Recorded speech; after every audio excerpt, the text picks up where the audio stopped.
이제는 영국 정치에서 흔히 볼 수 있는 장면이 되었습니다. 총리가 다우닝과 10번지 밖에서 연단 앞에 서서 자신의 업적을 나열한 뒤 영국 최고 직위에서 사임을 발표하는 모습입니다. 오늘은 키어 스타머의 차례였고 그의 발표에는 슬픔이 감돌았습니다. 이 사람은 분명히 자신의 나라와 자신의 정당을 위해 최선을 다하고 싶어 했던 사람입니다. 하지만 문제는 그는 정치인으로서 능력이 부족했고 점점 통치하기 어려워지는 나라에서 그런 정치인이었다는 점입니다. 그리고 이것은 앤디 버넘도 앞으로 몇 달 안에 깨닫게 될 수도 있는 일입니다. 하지만 키어 스타머가 어떻게 이런 상황에 놓이게 되었는지 한번 되돌아보겠습니다. 그는 2024년에 압도적 다수 의석을 확보하며 당선되었습니다. 이는 제2차 세계대전 이후 노동당이 얻은 가장 큰 과반수였습니다.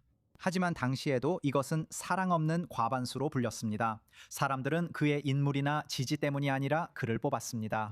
사람들은 어쩔 수 없이 그에게 투표했습니다.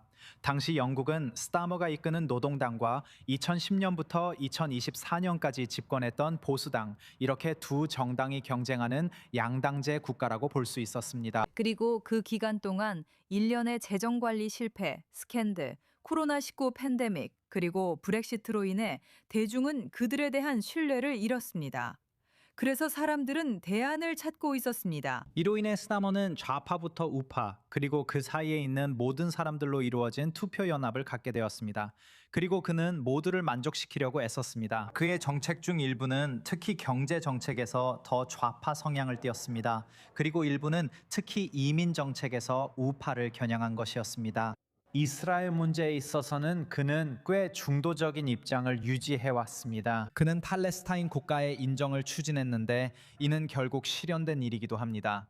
하지만 그는 이스라엘이 스스로를 방어할 권리가 있다고 말해왔습니다. 그는 현재 가자 지구에서 벌어지고 있는 전쟁을 집단 학살이라고 부르기를 거부했지만 이 입장은 모든 진영에서 긍정적으로 받아들여지지는 않았습니다. 사람들은 그가 어느 편도 확실히 들지 않았다고 느끼며 이는 그의 여러 정책에서도 드러납니다. 그리고 만약 당신의 정책이 좌파와 우파 모두를 겨냥한다면 대부분의 경우 모두를 고립시키는 결과를 낳을 수 있습니다. 그리고 그게 바로 스타머에게 일어난 일입니다. 그런 혼란에서 벗어나기 위해서는 특히 코로나19 팬데믹, 브렉시트, 그리고 유럽과 중동에서의 전쟁과 같은 외부 요인들과 함께라면 더욱 그렇습니다. 그런 수렁에서 빠져나오기 위해서는 강한 성격이 필요합니다. 그리고 그건 키어 스타머에게 없었던 점이죠. 그는 지도자라면 보여야 할 감정이나 열정을 결코 드러내지 않았습니다. 제가 개인적으로 그가 진짜 감정을 드러내는 걸 본 유일한 순간은 그가 사임을 발표하면서 아내와 자녀들에 대해 이야기할 때 눈물을 글썽였던 때였습니다. 그리고 그가 14년간의 보수당에서 물려받은 혼란은 그의 후임자에게 넘겨질 것이고 그 후임자는 아마도 그레이터 맨체스터의 전 시장인 앤디 버넘이 될 가능성이 높습니다. 하지만 그가 실제로 어떤 영향력을 발휘할 수 있을까요? 그에게는 힘든 일이 될 것입니다. 그의 정책은 스타머와 매우 밀접하게 일치합니다. 경제적으로 그는 비교적 자유주의적입니다. 이스라엘과 팔레스타인에 대한 견해도 상당히 비슷합니다. 그는 네타냐후 정부와 정착촌 확장에 대해 비판적이었습니다. 하지만 가자지구 전쟁을 집단 학살이라고 부르는 데에는 선을 그었습니다. 하지만 영국은 지금 총리들 면에서 약간의 악순환에 빠져 있습니다. 지난 7년 동안 이번이 6번째 총리가 될 것입니다. 그런 일은 영국에서는 전례가 없는 일입니다.